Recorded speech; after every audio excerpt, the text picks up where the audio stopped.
அனைவருக்கும் வணக்கம். இன்னைக்கு ஹிந்து நியூஸ் பேப்பர்ல என்ன இம்பார்ட்டன்ட் நியூஸஸ் இருக்கு அப்படிங்கிறத பார்ப்போம். முதல்ல பார்த்தீங்க அப்படின்னா, கும்பகோணம் வெற்றிலை. கும்பகோணம் வெற்றிலைக்கு பார்த்தீங்கன்னா, நமக்கு ஜிஐ டேக் அப்படிங்கிறது கிடைச்சிருக்கு. சரிங்களா? ஸோ கும்பகோணம் பீட்டல் லீஃப் அப்படிங்கிறத சொல்றாங்க.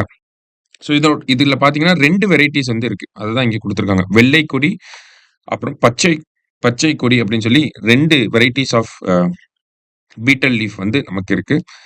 இந்த கும்பகோணம் வெற்றிலையை பொறுத்தவரைக்கும் பார்த்தோம்னா, ஏன் சிறப்புற்று இருக்கு அப்படிங்கிறத நம்ம தெரிஞ்சுக்கணும்.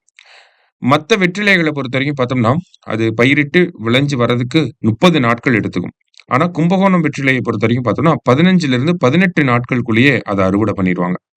அதே மாரி காவேரி ஆற்றங்கரையில வளரக்கூடிய வெற்றிலைகளுக்கு தனி சிறப்பு உண்டு அப்படிங்கிறத சொல்லுவாங்க. அந்த வகையில கும்பகோணம் வெற்றிலை அப்படிங்கிறது டேஸ்ட்லயும் பார்த்தோம்னா, ரொம்ப நல்லாவே இருக்கும். மெடிசினல் பர்ப்பஸஸ் அப்படிங்கிறதுமே ரொம்ப அதிகமாவே இருக்கு. சரிங்களா? அடுத்தது இந்த கும்பகோணம் வெற்றிலைய பத்தி நமக்கு நம்மளுடைய பாரதியார் அவர்கள் ஒரு ஃபேமஸா ஒரு கோட் சொல்லியிருப்பார். என்ன அப்படின்னா, "கங்கை நதிபுறத்து கோதுமை பண்டம், காவேரி வெற்றிலைக்கு மாறு கொள்வோம்" அப்படின்னு சொல்லி சொல்லியிருப்பார். ஓகேங்களா? அதாவது என்ன சொல்றாரு அப்படின்னா, ஆ கங்கை நதி ஓரத்துல வளரக்கூடிய கோதுமைய வாங்கி அதுக்கு பதிலா நம்ம வெற்றிலைய குடுப்போம் அப்படிங்கிற அந்த ஒரு செய்திய வந்து யாரு சொல்றாங்க அப்படின்னா, பாரதியார் அவர்கள் வந்து சொல்லியிருப்பார். சரிங்களா? ஸோ பேசிக்கா இதுல இருக்கக்கூடிய விஷயங்கள தெரிஞ்சுக்கோங்க. அதே மாரி தமிழகத்த பொறுத்தவரைக்கும் பார்த்தோம்னா, ஜிஐ டேக்ல 62 பொருட்களுக்கு ஜிஐ டேக் அப்படிங்கிறது கிடைச்சிருக்கு. இதுல தஞ்சாவூர் மாவட்டத்துல தான் பார்த்தீங்கன்னா, 11 பொருட்கள் தமிழ்நாட்டிலேயே தஞ்சாவூர்ல அதிக ஜிஐ டேக் அப்படிங்கிறது இருக்கு. மொத்தம் 11 பொருட்களுக்கு வந்து கிடைக்கப்பெற்றிருக்கு. சரிங்களா? அடுத்தது library in Trichy to be named after Kamarajar அப்படின்னு சொல்லி குடுத்துருக்காங்க. அதாவது தமிழக அரசாங்கம் பார்த்தோம்னா 4 சிட்டீஸ்லயுமே 4 பெரிய நூலகங்கள அமைச்சிருக்காங்க. அந்த வகையில சென்னையில இருக்கக்கூடிய நூலகத்தோட பேர் வந்து அறிஞர் அண்ணா பேர்ல வந்து இருக்கு.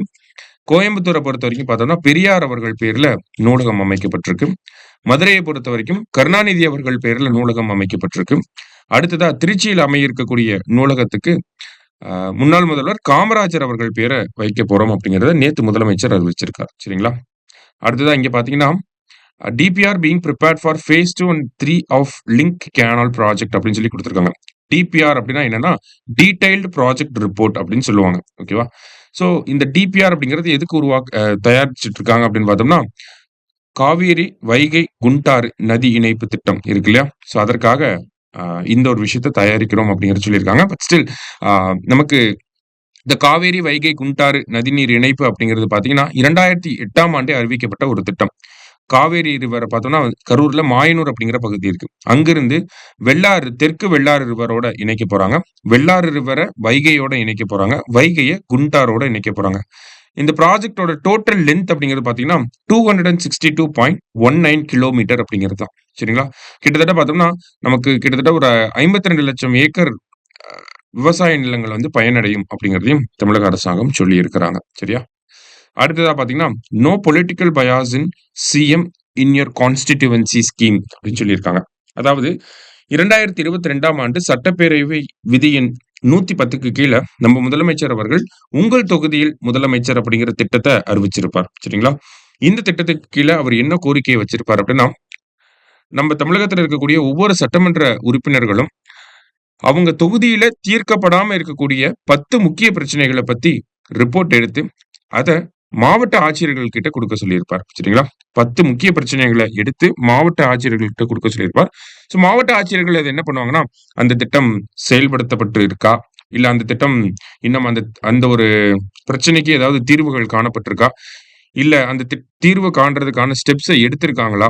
அப்படிங்கிறத அனலைஸ் பண்ணி, அத கன்சர்ன்ட் டிபார்ட்மெண்ட்ஸ்க்கு வந்து அனுப்புவாங்க. சரிங்களா? ஸோ இதுதான் இந்த உங்கள் தொகுதியில் முதலமைச்சர் அப்படிங்கிற திட்டத்த பத்தின ஒரு எக்ஸ்பிளனேஷன் அப்படிங்கிறது. சரிங்களா? ஸோ இந்த திட்டத்துக்கு கீழ என்ன மாதிரியான பணிகள்லாம் செய்யப்பட்டிருக்கு அப்படிங்கிறத பத்தி நேத்து சட்டப்பேரவையில விவாதம் ஏற்பட்டுச்சு. அதனால இத நம்ம பார்க்கிறோம். சரியா? அடுத்தது parliament passes bill to set up university for cooperation அப்படின்னு சொல்லி குடுத்திருக்காங்க. ஸோ நமக்கு 2021ஆம் ஆண்டு பார்த்தோம்னா, மினிஸ்ட்ரி ஃபார் கோஆப்பரேஷன் கூட்டுறவு துறைக்கான ஒரு அமைச்சகம் அப்படிங்கிறது உருவாக்கப்பட்டிருக்கும். ஸோ அது தொடர்ந்து பார்த்தோம்னா, இந்த கூட்டுறவு துறையில நெறைய முன்னெடுப்புகள மத்திய அரசாங்கம் செஞ்சுட்டே இருக்காங்க.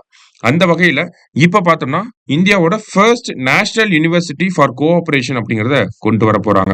ஸோ அந்த யுனிவர்சிட்டிக்கு பார்த்தோம்னா, திரிபுவன் சக்காரி யுனிவர்சிட்டி அப்படின்னு சொல்லி ஒரு மசோதா தாக்கல் செய்யப்பட்டிருந்துச்சு. லோக்சபால பாஸ் ஆயிடுச்சு. இப்ப ராஜ்யசபாலயுமே பாஸ் ஆயிடுச்சு. அடுத்தது பிரசிடென்ட்டோட ஒப்புதலுக்காக அனுப்பியிருக்காங்க. சரியா? ஸோ இந்த திரிபுவன் சக்காரி யுனிவர்சிட்டி அப்படிங்கிறது குஜராத்தோட ஆனந்த் அப்படிங்கிற பகுதியில வரப்போகுது. சரிங்களா? இந்த திரிபுவன் சக்காரி அப்படிங்கிற பேர் எதுக்காக சூட்டப்பட்டிருக்கு அப்படின்னா, திரிபுவன் தாஸ் பட்டேல் அப்படிங்கிற ஒருத்தர் தான் இந்த அமுல் அப்படிங்கிற கோஆப்பரேட்டிவ் சொசைட்டிய வந்து தொடங்கியிருப்பார். சரிங்களா? ஸோ அதனால தான் இந்த யுனிவர்சிட்டிக்கு இந்த கோஆப்பரேட்டிவ் சொசைட்டி பேஸ் பண்ணி வரக்கூடிய இந்த யுனிவர்சிட்டிக்கு திரிபுவன் சக்காரி யுனிவர்சிட்டி அப்படின்னு சொல்லி மத்திய அரசாங்கம் பேர் வச்சிருக்காங்க. ஸோ இன்றைய செய்தித்தாள்ல இருந்த முக்கிய செய்திகள பார்த்திருக்கோம். நன்றி.